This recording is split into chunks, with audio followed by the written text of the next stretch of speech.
Hi, everyone, and welcome to the Educator Experience podcast with moi, Sally Carter.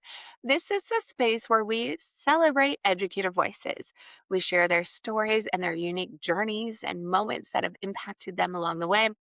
We are all about connection and community because we know what a challenging time it is for educators out there doing the educating, and education is being thrown on its head in the face of AI, changing political landscape, cutbacks, all of that stuff. It's like it's all been just dropped on its head in amongst the chaos. But you know who is not new to a changing system?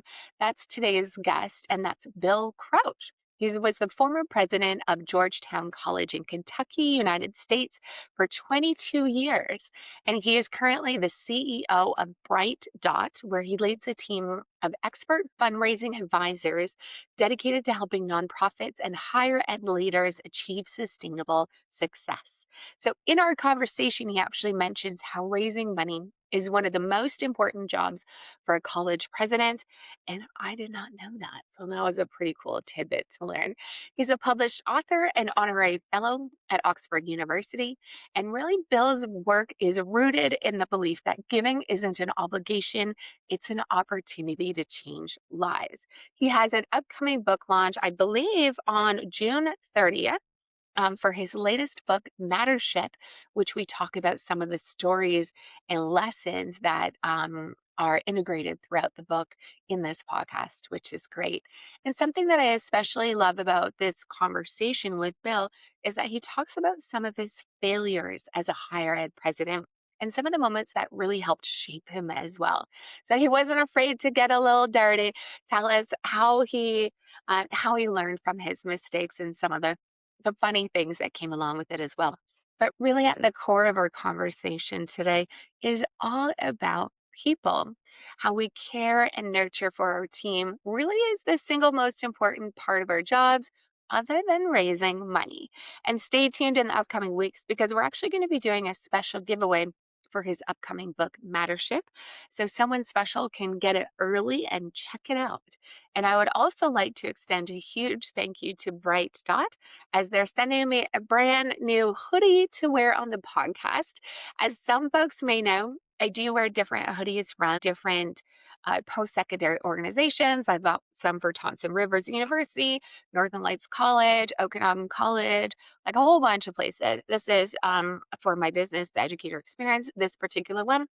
But I have had a secret desire that people would send me hoodies from their organizations that I could wear here at Bill's single-handedly after a year of doing this, making my little dream come true. So thanks so much for Bright Dot and for sharing a book of Mattership for us to give away. That's super generous. The universe is on my side, and I really appreciate it. I really hope are ready for some truly inspirational stories. So let's get to it with Bill Crouch.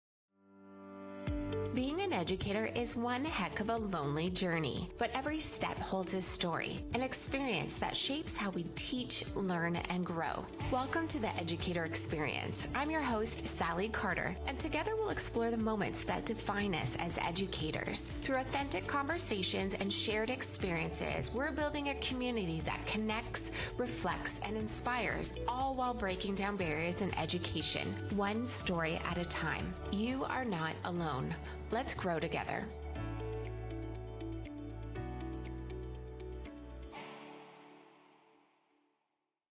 So, Bill, thank you so much for joining us on the Educator Experience podcast today.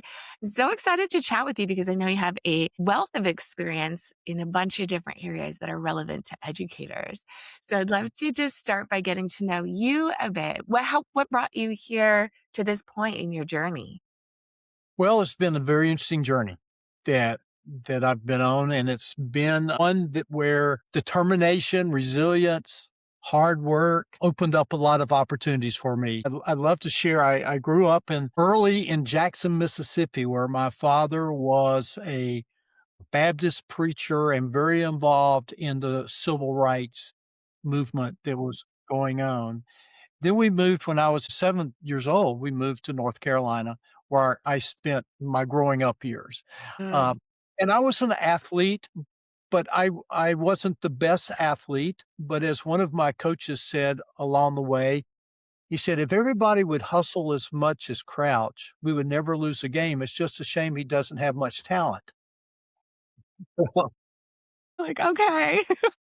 Well, I've always sorta kept that in the back of my mind that I never felt like I was the most talented person in the room, but nobody ever worked harder than I did. And so when I was in my first 2 years of college, professor asked me to stay after class, and he said, "Crouch, there's more between your ears than you believe. It's time that you become a real student."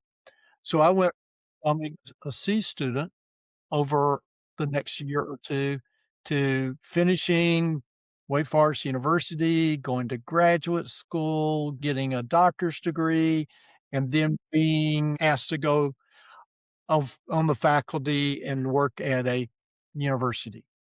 And I hadn't been there, Sally, but about 6 months when the president invited me to his office, which is a pretty scary thing for a young faculty. I know about And that. Yeah. and he said to me, "I've been watching you, and I think you can be a college president one day." Mm.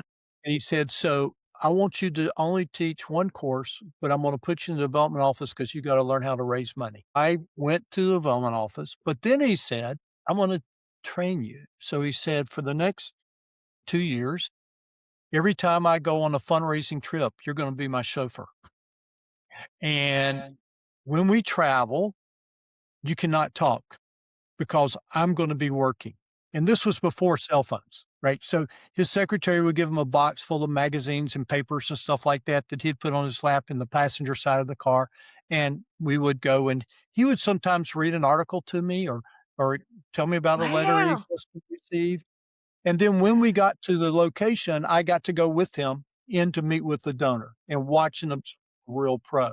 But then on the way back, he would do no work, and he said I could ask him 11 questions that I need to prepare in before I went, and never more than 11, and I could never figure out why 11, but So he wa random. I discovered that he was a great football player, and there's 11 people on the team. And Okay. that 11 always so I did that for 2 years. It was like getting an additional doctorate. And then I left there to go become a director of development at a place, and then I became a vice president of development at a university. And then I got the opportunity to become the president of Georgetown College in Kentucky, the liberal arts selective college, where I stayed for 22 years as the president. I served on all kinds of boards and I had many, many opportunities. I always took advantage of an opportunity. I never said no. Sometimes it took me away from what I was. So, for instance, I was asked to be the chair of the United Way campaign for our area, and that that almost took me out of my office 4 or 5 days a week for 6 months. And so I had to have a good team surrounding me in order to allow me to work. So that's how I got, and when I got to the point where I'd been there long enough, and I believe transformational leadership takes time. You can't be a president someplace for 4 years and leave and go someplace else and be able to make a transformation. Right. So I Right. was able to transform the school. I say to people, I was really the president of 3 different colleges. They were just located in the same place, right? So I went there was no computers on campus. That was a few years ago, wasn't it? Just a couple. Yeah, things Or have changed. 92, right. Yeah. I was there when 9/11 happened, and Wow. we had to become a different college. I was there when the housing market crisis happened, and we had to become a different college Mhm. to respond to all of the dynamics that you have no control over, but you gotta respond to. When you're talking about you need to be there for an extended period of time, you had known the college, you had known, um yeah, it was your space. So you were able to then adjust, I guess, efficiently or quickly, whereas new presidents would have that challenge. Because they're working with what it was, where it needs to go, but without a real understanding of culture at that time. Yeah, and I Yeah. would say it's hard staying that long. Right. because you're gonna be making some mistakes along the way. You're going to be Your trying. 22 years weren't perfect, Bill?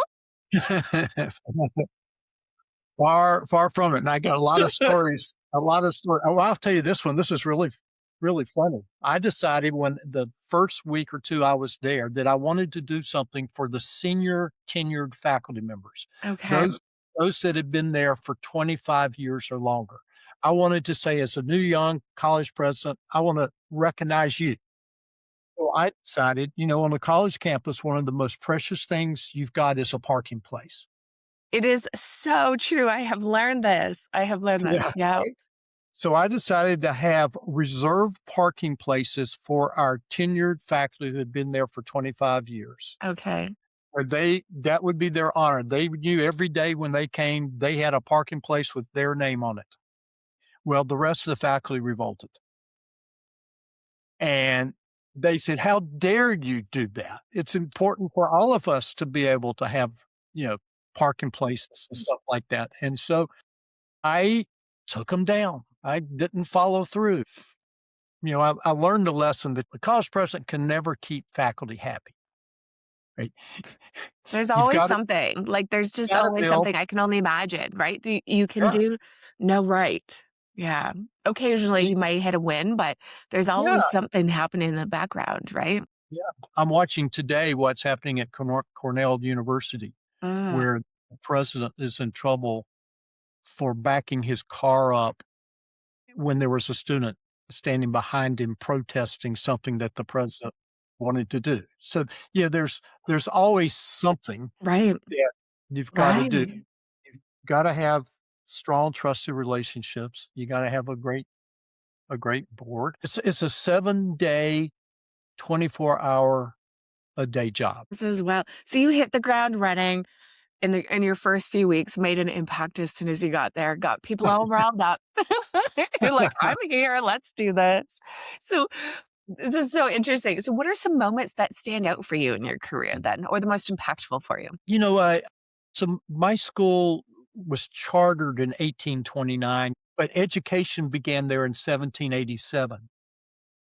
Some people consider it one of the American Revolutionary early colleges because that was right as the American Revolutionary was happening. We had a military street, and the military would march, have their practice rounds on our campus and stuff like that. 99% of our graduates, and we're talking about in Midwestern college, right in the middle of the Kentucky, and 99% of our graduates look just like me. And I knew that in this new world, we had to diversify our campus. If we were going to teach students how to live in the world and to be critical thinkers, everybody they saw could not look just like them. White as campus. Right. Yeah, And that makes so sense. I started a 5-year journey to learn as much as I could about diversity. And I ended up hiring a retired African American professor from the University of Kentucky to be my mentor. And the first time I met with him, I said, "Hey, I only have one question to want to ask you. Can you teach me to think like a black person?" And he just laughed at me. Yep, I can picture that. He said, "That's impossible, but if you'll let me train you over the next 4 years, I'll help you become very aware of Black culture in America." So I did. So we met quarterly for 4 years, and he would give me a task, and I would do it, and then we'd come back, and we would dialogue about what I learned, what I was there. So just give you one example. I have 4 daughters, and he said, "I want you to go to Walmart, and I want you to count all of the babies in the toy department. And Okay. then I want you to come back and tell me what percentage were black and what percentage were white." What year was Well, this around? this was in the mid-90s. Got it, okay. But what was shocking, Sally, is that 30% of them were black, and I had never seen them before. You just And look he right said, past them. Yeah, "Yeah." interesting. And he said, "I Interesting. gotta I gotta take the scales off your eyes." Ah, Tell you. So one of my frustrations was trying to recruit Black faculty members. I thought that was the key. If I could recruit Black faculty members, then maybe we could get some diverse students coming to our campus, and I wasn't able to do it. And so I went to the University of Louisville president and asked him if he would allow me to meet with 8 of his African American faculty members. And he did. He arranged, and I walked in the conference room where they were sitting, and I said, "I need your help in, learning how to recruit Black faculty members. Do I need to raise the salaries more? What do I need to do?" And the older gentleman in the room looked at me and he said, "Mr. President, where does a Black man get his hair cut in your community?" I had no idea.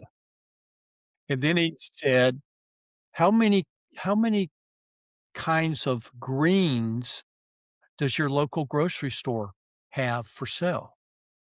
Well, I didn't know there were more than 2 kinds of greens. I didn't know there were a lot. right? Yeah. They said, "Our meeting's over. You go back to your community and found the answers to those 2 questions, and then you can come back and talk to us." Well, what I learned, it wasn't about faculty salaries, it was about creating a community where a diverse faculty member would feel comfortable, I would love feel that. accepted, right? What an So interesting thing to learn that it's not necessarily your school and you had to look way bigger than that and yeah. beyond that. Wow. Yeah. So I had to go to our mayor and say, "We gotta recruit a Black barbershop," because that's the Mhm. cultural place for an African American man to be in a lot of places. And I went to the grocery store and asked if they would start buying 4 different kinds of greens, and Yeah. so that was just one of those learning experiences This is because amazing. I felt that as long as I was learning as a college president, I could lead a college.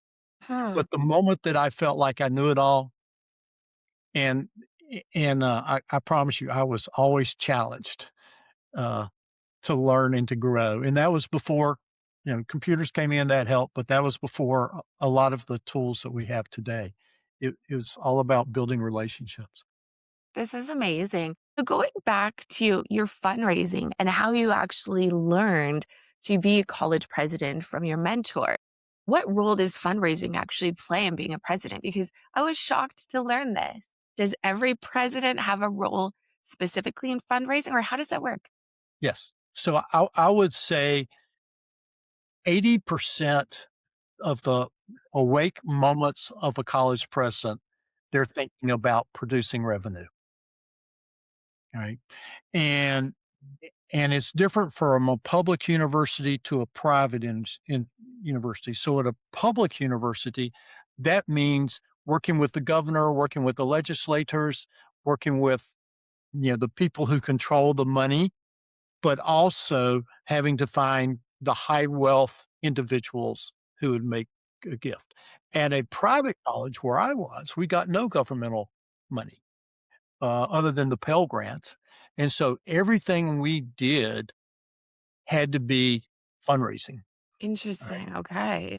All right. And so I was at a college that had produced a lot of preachers, a lot of teachers, a lot of social workers, right? But didn't have a strong business department and those type things. So that most of my alums were not high wealth individuals. They were people who Serving. Right. Right. right? So I had to go create messaging, I'll share with you some of the ways I've done that. But I had to go create messaging that would attract people to my college who had no real connection to it, and I had to have the story in the way to go. So that was always challenge. So I had to learn a lot. And I grew up in a middle class family, and so I hadn't been around a lot of high wealth people. But one of the things I learned as a president, I now had a title and I now had a position that brought respect to high wealth people, Right. Right. right? And so I could get the door open. Right? Then I had to build trust relationships, and I had to create a vision that would excite them. Um, and so it was a constant thing. I surrounded myself with a great provost. I surrounded myself with a great student leader. I surrounded myself with a great admissions person.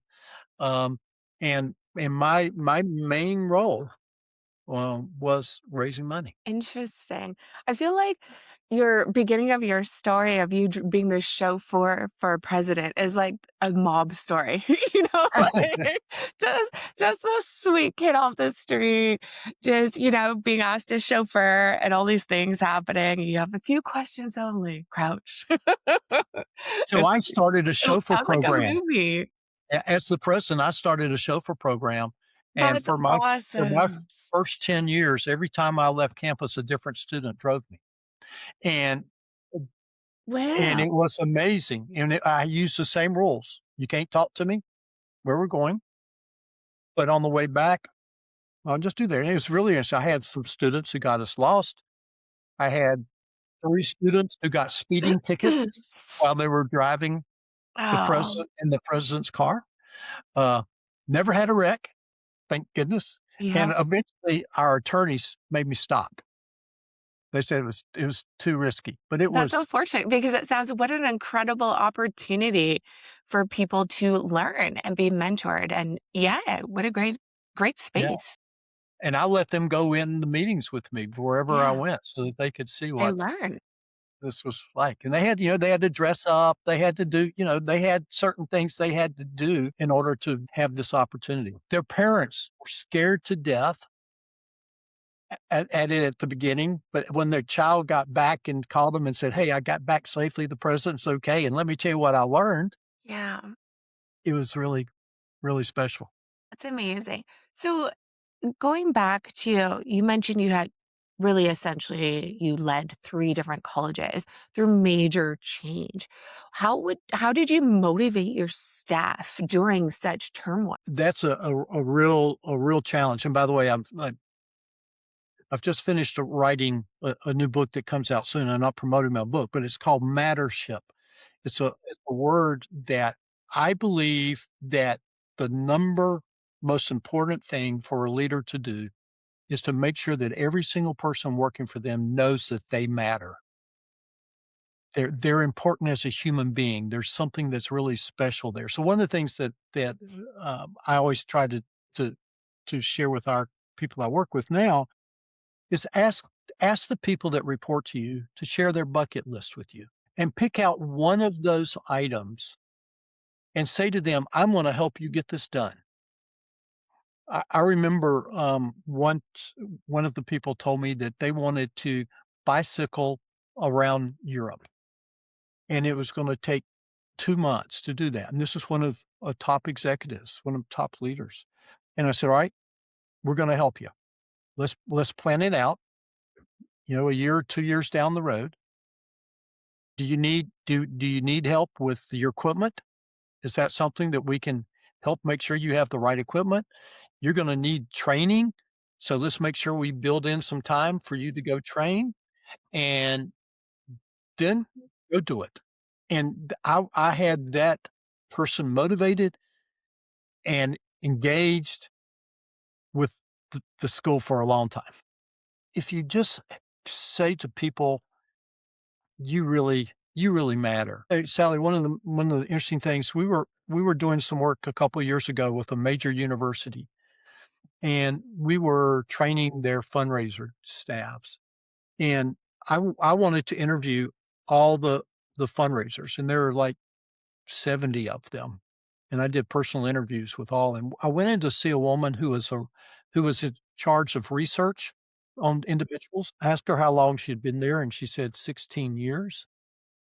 And she had a little thing on her desk. I said, "What is this?" And she said, "Well, I've included the college in my estate planning, and they gave me that." And I thought, Wow. "That's really, really neat." I said, "Well, let me ask you a question.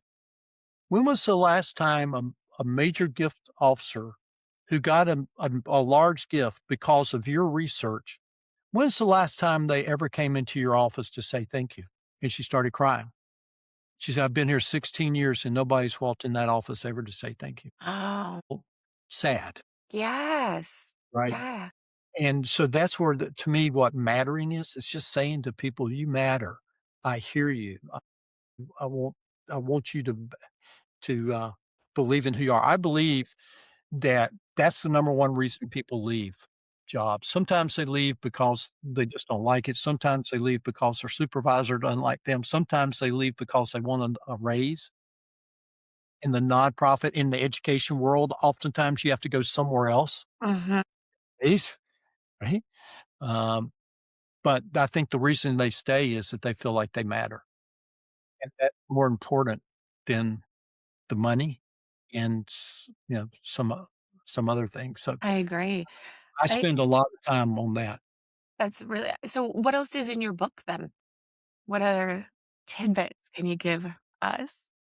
Oh, there's a lot of things that I think are examples of how you matter, and I'm really focused on this book and trying to show fundraisers how to reach out to donors to let donors know. So I've traveled the country, Sally, interviewing top performers, and when I go to interview them, I only ask them one question, and the question's always a little bit different. So, an example, I I asked remember I said I asked the mentor if he could teach me to think like a black man. So Mhm. when I interviewed a very wealthy person, I asked him if he could teach me to think like a wealthy person. When I interviewed a PGA golfer, I said, can you teach me how to think after I've hit a bad shot?" Uh, and all of that is saying because I wanna go to my college and teach them the things that you already know as top performers because I want my Mm. teams to be top performers. So how does a director how does a provost act when something's gone wrong?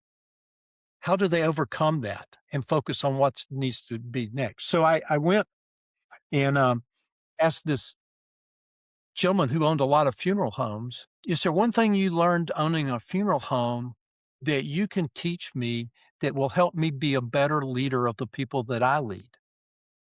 And he said, "Absolutely." And I said, "Okay." He said, "Every time somebody walks into my office to prepay their funerals, they're only asking one question. And when a family walks into my funeral home to pick out a coffin after a tragic event, they're only asking one question. And the question's the same." And I said, "Well, what's the question?" He said, "Does my life matter?" Mm. He said, "If you're going to lead a college, everybody talks about how the students' lives matter. But you know what? So does the custodian's life matter. And so does the food service people. And so does every faculty member. And so does the financial aid. They all want their lives to matter so that when they leave this earth, there's a footprint there of what they've done." And so by going around and asking people different questions, that's really empowered me. So my book is about these questions that I've I asked love top this. performers and what they taught me, and how I've translated that to so I went down to the Naval Aviation Museum and interviewed the top pilots, the Blue Angel type guy. Uh-huh. And I said, "Is there anything that you can teach me that I could go back to my clients to teach them or my college?" And they said, "Yeah. When we get through a 43-minute show, which is what they are, and we're flying 650 miles an hour, and there's nobody around us, and if we make a mistake, we're dead. There's 2 things you need to know. The first thing is there's nothing in the cockpit that would be a distraction." And they said, "Most people don't know how to handle distractions. We get distracted all the time. Yeah. And how can you stay totally focused?" Well, the reason they stayed totally focused is they understood the consequences if they didn't. And most of us forget that if we get distracted, there's a consequence there that's keeping us from doing what we need to do. But then they said, the most important thing, as soon as we get out of our plane, we go find the person that put the fuel in it and say thank you. And it's the power of gratitude, Okay. saying thank you to people for small jobs that they do. well, Yeah, putting to gas help in a them be successful. It's a team, yeah, right? yeah, Yes. right. Yeah. Who are the people? And that's one of the things I would say to anybody who's listening to this broadcast. The first thing you do before you can be a leader is turn around and look back and say, who led me? Who gave me opportunities? Like that college president who said, "Be my chauffeur," right? But there were a lot of other people along the way who I'll never forget when I was like 11 years old. I had a teacher we had a session at our church for young people, and one of it was on public speaking. I was 11 years old, and I had a gentleman who was a national salesperson for a drug company teaching a class in public speaking who taught me how to overcome my fears and how to be creative and how to be able to do that. And lo and behold, I become a college president and I'm speaking and I'm still remember the things that he taught me as a 11-year-old. And unfortunately, Amazing. he died and I never had the opportunity to go back to him and say thank you. And so part of the mattership journey is turning around and remembering and communicating to the people who are still alive, who've touched your life to say thank you. And realizing I need to be that kind of person too, that's impacting the lives of others. I love Uh, this. That's so interesting. And so what cool things are you up to now? What are you doing? so I've created a firm, and our why is to serve those who serve others. And so we primarily work with nonprofits and colleges, particularly small liberal arts colleges or community colleges, where we help them build their philanthropic engine. Hey, And interesting. we have nine tools that are part of building that engine.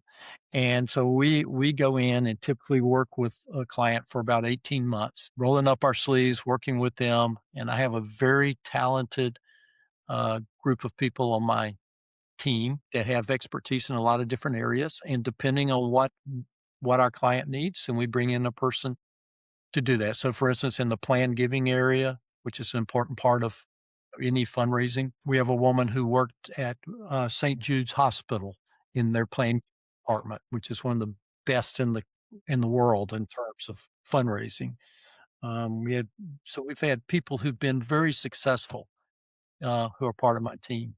I like surrounding my people. I like surrounding myself with successful people who've, we say there's a difference between knowledge and wisdom. Knowledge is something you can buy.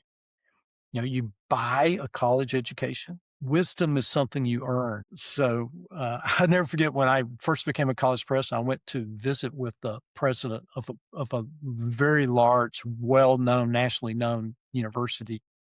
And I asked him if he could give me 3 words of advice that could help me be a great college president. And he did, and I still did that, and he said, "Don't spend a whole lot of time trying to make faculty happy because you never can." That was his first piece of advice. His second piece of advice is make sure you choose a great board chair because that board chair is the key to your success, and so I really worked hard to get that. And then the third thing he did, he said, "Pull out the bottom right-hand drawer of my desk." I went over there and pulled it out, and it was a fifth of whiskey, and he said I did not see that coming. then take a good drink before you go home and leave your worries here and be 100% with your family. Well, you have 4 daughters. Yeah, They needed you. Yes. yeah, Yeah. yeah. So that was an impossible thing to do, but it was a great thing to always keep in mind that this is, really important part. Awesome. What about so when you look back on your career then, what are you most proud of? Is there anything that really stands out? Hmm. Yeah, but I think what stands out is I see all the time the successes of the students whose diplomas I signed. Yeah. 10, 15, 20 years ago. I mean, they're in key positions all over the world, and that couldn't have happened if we hadn't had a great school, and if they hadn't chauffeured me, or if they hadn't been put in a leadership role, if they hadn't been taught, because we really focus on critical thinking. and we focused on soft skills. So it was really important that they knew how to shake hands, that they knew how to look somebody in the eye, that they had this confidence. That to me is wisdom as opposed to, you know, to the knowledge piece. And I believe that when knowledge and wisdom come together, you have a genius. That's where you're at your best. Your zone of genius. Yeah, for Yeah, sure. when those 2 things come together. Demands humility, demands confidence. We have a performance psychologist on our team who trained the special forces at Fort Bragg and how to jump out of airplanes when they That's just a knew. regular Saturday. Yeah, well, they knew That's that a regular Saturday we were over in here. Afghanistan, they were jumping out of a helicopter, there's somebody gonna be shooting at them when they land, so how do they control their emotions? So she helps us, my team, be able to control our emotions, and then helps us be able to teach our clients, and we call it, emotional intelligence, that having emotional intelligence is Mm, critical in absolutely. whatever role you're in, right? Something that I'm really getting from this conversation that I appreciate hearing from you and your experience is your just desire to continuously learn and grow, and that you're not sitting up on your high chair, high horse, and I'm the president and this is how things are going to be. That there are so many people that you learned from and continue to ask. This is very Yeah. cool. Yeah, so Yeah. curiosity is really Curiosity. Yes. yeah, that I think is really critical for people to learn. Uh, Yeah. yeah, and it's all about leadership, and I always say no strategy will ever work unless the leader can lead himself or herself. So we spend a lot of time people doing strategies, but I say this a lot, that the real enemy for me every day when I wake up is the person I look at in the mirror, Right. 100%. Yeah. and I've gotta learn how to manage that person, if I'm gonna be able to manage anybody else, and it's been good. And one other thing, you find interesting, Sally, I've been asked all my career, do I think leaders are made or are they born? And I've argued both sides of it because 'cause I've seen examples of what I think both, but now I'm convinced it's neither. I think great leaders are lifted up. I'm a spiritual person, and I believe that tasks come along when all of the things that you've experienced in your life make you the ideal person to take that role. But here's what I've come to learn. The majority of people miss those opportunities because they're not awake, they're not on their tiptoes, they're not looking for what I can learn from this opportunity and that opportunity, and so something comes by. Yeah, I've always said to my daughters, "If you don't control your future, somebody else will," Right. 100%. Yeah. right? And I was so glad Saturday to see the Kentucky Derby winner be a woman who had trained the Right. No, horse. I just saw this. Yes. Such a Yeah, beautiful moment. Wow. yeah, Yeah. and I immediately texted my daughters, who are all grown, very successful women now, and said, See what women are capable of doing, but Yeah. it takes persistence. Think how long, 25 years she worked training horses just to be given the opportunity. But when the opportunity came, she was ready, she lifted up, and she was ready to go. And so, Yeah. the word of advice I'd give to anybody is to young people, prepare yourself. Take every opportunity that comes your way to learn from it. Hmm. Go ask people questions so you can learn from them and prepare yourself for an opportunity that could come your way, right? I love And this. So, Bill, as we start to wind down the conversation, I'm dying to ask you this. So, what would one piece of advice be that you have for a new president, a new post-secondary president? I usually ask educator, but I'm excited to say president this time. okay, so I'm gonna go into the space that I'm really focused on right now, which is the fundraising piece. Love Just it. but just an example. I would say if I'm a new president, the first thing I'm gonna do after I get all my stuff moved into my office is I'm gonna go down to the fundraising department and I'm gonna get them all in one room, the secretaries, the researchers, the whatever, and I'm gonna say, "Hey, folks, I'm so excited to be here. Here's a check. I wanna be the first person in my era to make a gift to the college, and here it is, and we're all together, and we're gonna be very, very successful," right? I would go to the faculty and gather them together, and I would not tell them I'm gonna give them private reserve, Lesson learned. Lesson learned. but I would say to them, I'm gonna give you my ears, and I'm gonna have an open office, and I'm gonna have my office open from 2 to 4 on Tuesdays for any faculty to drop by and to share with me, right? I would do and what I did in my college, I went and visited every dormitory on our campus at night because in our school, you had to live residential for all 4 years. So all the Mm. students were on campus, right? Oh, interesting. Okay. And I took every dormitory and had a night with the president. And I went in and they could do whatever they wanted to do. I went to the maintenance team and I said, twice a year, I'm going to put on a maintenance uniform and I'm going to do whatever you need me to do that can help me learn what it's like. In the first, it's interesting, the first two things they did my first year, the first one was they wanted me to clean all the toilets in the athletic dorm. Hmm. And I They put on, put you to work. they had my little uniform with Bill on it, not president, but Yeah, Bill. you're just Bill there. Yeah, that's what I did. The next 6 months, they wanted me to clean out the boiler. So when I came out of the boiler, I was black, and there Mm, were photographers out there taking pictures of me. But to me, a new president is not about the speeches. It's not about, proving you're the smartest person. Matter of fact, it's more about saying, "Hey, I'm the most human college president you've ever had, and we're going to be a team. And I'm not here for just a couple years. We're going to be family." That's the biggest thing. One other thing I would say to the new college president: find out who the last 5 board of trustees chair people have been, and write them a letter and thank them for their work that has put you in a position where you could be the president and you're standing on their shoulders as you move forward in your presidency, right?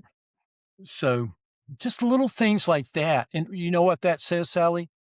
It's in a message that everybody mattered to me. That's the role. That's what the president needs I to do. love I'm it. not this aloof guy sitting in the top of a tower who's going to, you know, have all these privileges. We're gonna do this together. That's and that's why I love what I do so much now is because I'm training people to think that way and to act that way. And I get up every morning and the first thing I say is, "What life can I impact today?" Right? And it could be the guy who's getting ready to cut my grass. You never know. There's somebody Yeah, out there. you never Yes. know Keeps you what going. opportunity is going to come my way today. That's so So cool. And when does Mattership come out? Because I'm excited. June 30th Sorry, what? comes out in June 30. Okay, so that's actually soon. I love it. What happens when you have a book come out? Are you going on tour? What are you gonna do for it? I don't know yet. In fact, at 12:30 today, I'm meeting with the marketing firm who's trying to decide how we're gonna Are you do it. gonna It's do? gonna be a hardback book, and it's called a, rapid read book. It's gotta be less than 100 pages and has to be read in an hour and a half, because what we know about influential people, their most valuable thing is their time, and you gotta talk in bullet points and not paragraphs. And so I that's what I've tried to do in this book, is Cool. transmit a lot of knowledge and wisdom that can be taken in Yes. on the ride on an airplane. I love Like, this. Well, good So luck with that. And please keep us updated. you ought to be writing books on all this wisdom that I you've know. gathered from all these Listen, people. it is. And something that I love about this podcast that's a little bit different is we're not talking about like a teaching tip or trick. What I think is most important and particularly essential right now is community, us getting to know each other, right? The mattership. Don't get me wrong, there are amazing teaching moments that come up and they're really valuable. I could align that or try that with my own practice. But I want to get to know fellow educators. What has your journey been like? What has teaching been like for you? What are impactful moments? I want to get to know people. I think building, a really global community is really important right now when education is it's tough. It's tough out there. It's Yeah. very tough. It's In very all tough. areas for educators, administrators, um, everyone involved, students. So there's so many things changing. So I think by us coming together, sharing and just listening to our stories, our journeys. Yes, Yeah. it's exactly right, and that's what the book Mattership is all about. It's all about belonging and community and how you build that. I'm So, so excited to read it. Thanks so much, Bill. And thanks for sharing your journey and your impactful moments. These are so cool. Have you ever written a book about your own journey? Or is that so on your several list? I've read a book. I've written several books. One was called Start with Heart, Okay. and it talks a little bit about the importance of starting in a relationship and getting to know a person's heart and how you go about doing that. I've written another book, with a co-author on why I love the Black church, and I spent 4 years going to different Black churches across the country and learning from their pastors and from their congregations, and, the book was intended to go to, um, Caucasian individuals so that they could understand the dynamics of the Black church, and the Black church is all about community. It's all about hospitality and color and letting the spirit take hold of you and dance and all that stuff.